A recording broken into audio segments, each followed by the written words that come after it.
लेकिन यहाँ पे हम विद प्रैक्टिकल समझाएंगे तो आपका सारा डाउट दूर हो जाएगा कि हमारे सिस्टम में चोकिंग है या जो है गैस का है या हमारा एक्सपेंशन वॉल्व प्रॉब्लम कर रहा है। तो हेलो दोस्तों, मेरा नाम है फैज और आज की वीडियो में समझेंगे कि एक्सपेंशन वॉल्व अगर प्रॉब्लम करता है तो क्या क्या जो है सिम्टम्स जनरेट होते हैं और क्या क्या चीजें हमें अपनी एसी में देखने को मिलती हैं। तो बहुत सिंपल वे में हम समझाएंगे। तो देख सकते हैं हमने यहाँ पे ये गेज लगा के रख लिया है। अभी इसको चालू करके फिर प्रैक्टिकल समझाएंगे। तो ये रेड वाली हमने हाई साइड पे लगा लिया है और ये ब्लू वाली हमने जो है लो साइड पे लगा के रख लिया है। और ये R22 का सिस्टम है तो वो हम उसका एग्जांपल लेके समझाएंगे। अगर आपके सिस्टम में कोई और रेफ्रिजरेंट है तो आप उस वैसे भी समझ सकते हैं, लेकिन फॉर्मूला सेम ही रहेगा। तो इससे पहले मैंने 2 वीडियो बनाई थी, एक इंस्टॉलेशन के ऊपर कि कैसे टेक्स्ट इंस्टॉल करते हैं और क्या क्या सावधानियां हमें जो है जो रखनी चाहिए, और उससे पहले एक और वीडियो मैंने अपलोड की थी जिसमें हमने बताया था कि कैसे ये काम करता है, इसका वर्किंग प्रिंसिपल कैसे होता है, यानी कैसे वर्क करता है। तो उसमें काफी सारे कमेंट आए गए थे कि भाई कैसे इसको जो है फॉल्ट है, अगर ये प्रॉब्लम कर रहा है अगर तो हम कैसे इसको यानी चेक करना है। तो चेक करने का जो तरीका है बहुत ही आसान है। तो विद प्रैक्टिकल भी आपको समझाएंगे कुछ और जहाँ पे थ्योरिकल भी समझाएंगे। तो सबसे पहले से आप ये समझ लीजिए, कोई भी फॉल्ट समझने से पहले उसकी बेसिक चीज आपको बहुत जरूरी मालूम होना चाहिए, कैसे वर्क करता है। जब आपको सही वर्क पता होगा कैसे काम करता है, फिर आपको जो है उसका फॉल्ट जो है वो भी आपको आसानी में समझ में आ जाएगा कि क्योंकि आपको मालूम कैसे वर्क करता है। अगर वो कंडीशन नॉर्मल नहीं होगी तो आपको ऑटोमेटिक समझ में आ जाएगा। तो यहाँ पे 3 चीजें हमको ध्यान में रखनी है अगर हम कोई भी चीज चेक करते हैं, चाहे हम एक्सपेंशन वॉल्व चेक कर रहे हो कि ये खराब है या सही है, या सिस्टम में चोकिंग, या हमारे सिस्टम में लो रेफ्रिजरेंट है। तो तकरीबन जो प्रॉब्लम आते हैं सेम ही आते हैं। क्या? अगर हमारे सिस्टम में गैस लो है, चोकिंग है और एक्सपेंशन वाल्व प्रॉब्लम कर रहा है, तो कुछ सिमिलर यानी जो हमारे फॉल्ट है वो सेम ही देखने को मिलते हैं। हालांकि कुछ अलग भी होते हैं, लेकिन जो ये मैन हो जैसे हमारा लो रेफ्रिजरेंट में होता है, चोकिंग में होता है, एक्सपेंशन वाल्व में होता है, टेक्स वे, ठीक है। तो गैस लो होगा तो भी इसमें बैक प्रेशर लो जाएगा। एक्सपेंशन वाल्व प्रॉब्लम कर रहा है तब भी हमारा जो बैक प्रेशर लो रहेगा, और चोकिंग है तब भी हमारा बैक प्रेशर लो रहेगा। ऐसे ही एम्पियर हमारा डाउन जाएगा अगर हमारा जो है सिस्टम में चोकिंग है और गैस लो है या एक्सपेंशन वाल्व प्रॉब्लम है, तीनों कंडीशन में हमारा एम्पियर लो रहेगा। तो कुछ चीजें हैं हमको ये समझना पड़ेगा, लेकिन यहाँ पे हम विद प्रैक्टिकल समझाएंगे तो आपका सारा डाउट दूर हो जाएगा कि हमारे सिस्टम में चोकिंग है या जो है गैस का है या हमारा एक्सपेंशन वॉल्व प्रॉब्लम कर रहा है। तो एक्सपेंशन वॉल्व से भी चोकिंग हो सकती है और ड्रायर फिल्टर से भी चोकिंग हो सकती है। आप ये चीज हमेशा ये मतलब जहन में रखें, चोकिंग तो किसी एक से हो सकती है। तो अगर आप चेक कर रहे हैं तो इस चीज का ख्याल रखें। तो यहाँ पे हम इसको भी चालू कर लेते हैं और आपको जो है विद प्रैक्टिकल समझाते हैं। लेकिन प्रैक्टिकल करने से पहले आप थोड़ा सा यहाँ जो है समझ लीजिए, क्योंकि सिस्टम अभी चालू होगा तो थोड़ा ये नॉइज होगा, तो हो सकता है उतना आपको समझ में ना आए, आवाज हमारी जो वो क्लियर ना आए। तो पहले हम समझा देते हैं। सबसे पहले क्या करना है, सिस्टम हमने चालू कर लेना है और हेड साइड पे हमने लगा लेना है और लो साइड पे हमने कनेक्ट कर लेना है। जैसे मैंने कनेक्ट किया सेम तरीके से जैसे मैंने इसको कनेक्ट किया। कनेक्ट करने के बाद सिस्टम चालू करेंगे और हमें जो ये हेड प्रेशर वाला है और ये जो है यानी लो साइड का और जो ये हाई साइड का हमको जो है रीडिंग देखनी है। अब हम रीडिंग क्या के देखेंगे, अगर हमारा ये नॉर्मल जा रहा है, मान लिया हेड प्रेशर हमारा या बैक प्रेशर दोनों नॉर्मल, एग्जांपल फॉर जैसा मान लिए ये हमारा R22 का सिस्टम है तो मान के चलिए 60-70 के बीच में बैक प्रेशर है और बैक हेड प्रेशर हमारा जो है 240-60-70 के बीच में हमारा है, तो हमारा नॉर्मल कंडीशन। इसका मतलब ये है हमारे सिस्टम में रेफ्रिजरेंट भी सही है, हमारे सिस्टम में चोकिंग भी नहीं है और सारा चीज हमारा मेंटेन हो रहा है, यानी सब चीज हमारा सही है।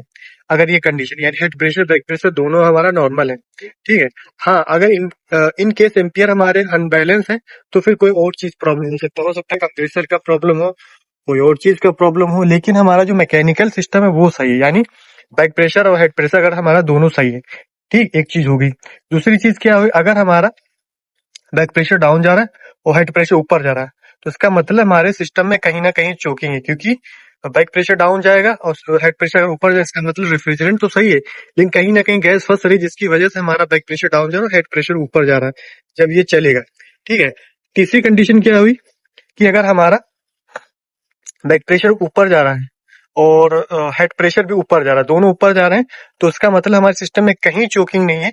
सिर्फ और सिर्फ हमारे सिस्टम में ओवर चार्ज हो सकती है गैस, हमारा कंडेंसर जो है वो चोक हो सकता है, और हमारा जो प्रॉपर जो कंडेंसर के फैन है ये प्रॉपर वर्क नहीं कर रहे हैं।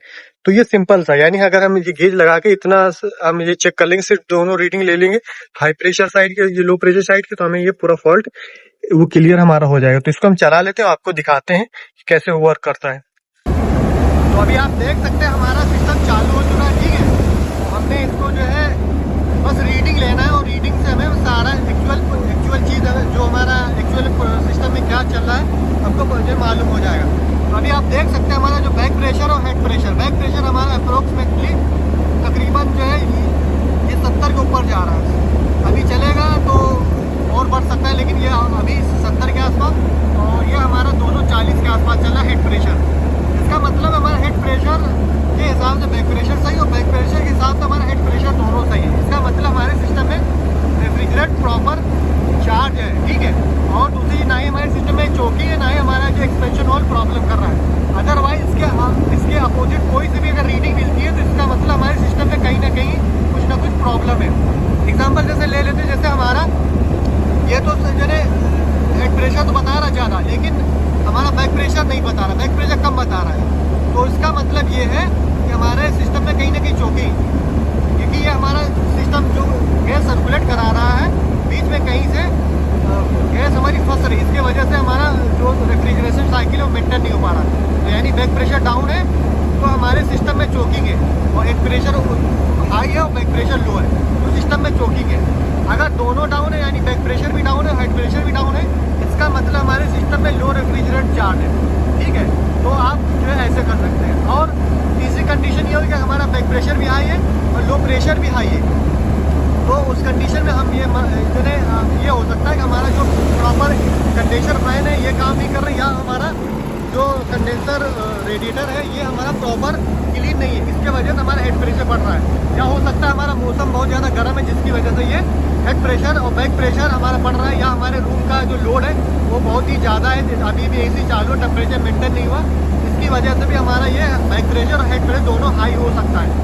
जो रेफ्रिजरेंट ओवर चार्ज करने पे भी, और कंडेंसर अगर गंदा है और हमारे रूम का टेम्परेचर ज़्यादा है, यानी तब दोनों ये बढ़ेंगे, और एक बैक प्रेशर डाउन होगा और हेड प्रेशर ऊपर जो है, तो इसका मतलब हमारे सिस्टम में चोकिंग है कहीं ना कहीं से। अच्छा, अब चोकिंग है तो हमारा एक्सपेंशन वॉल्व भी प्रॉब्लम कर सकता है, और हमारा ड्रायर फिल्टर भी प्रॉब्लम कर सकता है। तो ड्रायर फिल्टर को छू के जो है चेक कर लेंगे। इसे अगर मैं हटाऊँ और आपको समझाऊँ तो ये हमारा ड्रायर फिल्टर को छूएंगे तो अभी ये नॉर्मल कंडीशन है, यानी गुनगुना है, ये ठंडा नहीं होना चाहिए। अगर ठंडा है तो उसका मतलब फिल्टर हमारा कहीं से मतलब अंदर से चोक है, तो ये ठंडा नहीं होना चाहिए। अगर ये नॉर्मल है उसके बावजूद भी ऐसा है तो फिर हमारा एक्सपेंशन वॉल्व प्रॉब्लम कर रहा है, या हमारे सिस्टम में कैपिलरी या oil fix pressure metering device लगा हुआ है, इसके वजह से ये प्रॉब्लम यानी ये सिचुएशन आ रही है। तो हमने तीनों कंडीशन समझ ली। आई होप, उम्मीद करता हूँ कि आपको जो पार्ट है वो क्लियर होगी। कैसे, मैंने एक बार आपको रिव्यू करा दूँ जिसकी वजह आपका जो आप भूले ना। पहले क्या, अगर दोनों ये बराबर है इसका मतलब हमारा सिस्टम नॉर्मल है। Back pressure, head pressure, back pressure, चाहे कोई सा भी रेफ्रिजरेंट हो, आप जो है यही फॉर्मूला सभी में होगा, ठीक है।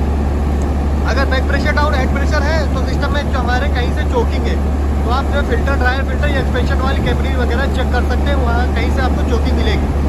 दूसरी चीज़, दोनों अगर अप जा रहे हैं, हेड प्रेशर भी हमारा अप जा रहा है, बैक प्रेशर भी हमारा अप जा रहा है, इसका मतलब हमारे सिस्टम में गैस ओवरचार्ज हो चुकी है, या हमारा जो वेदर है बहुत ज़्यादा गर्म है, या हमारे जो रूम का लोड है वो बहुत ज़्यादा है, टेम्परेचर मेंटेन नहीं हुआ, या हमारा कंडेंसर फैन मोटर या हमारा कंडेंसर प्रॉब्लम कर रहा है, क्योंकि कंडेंसर हमारा चोक हो सकता है, कंडेंसर फैन हमारा प्रॉपर वर्क नहीं कर रहा होगा, तो इसके वजह से ये प्रॉब्लम आ सकती है। तो तीनों कंडीशन हमने समझ ली कैसे हमारा ये काम करता है, जो है हमने सिस्टम काम करता है, कैसे हम इसका जो फॉल्ट है वो जो है ढूंढेंगे।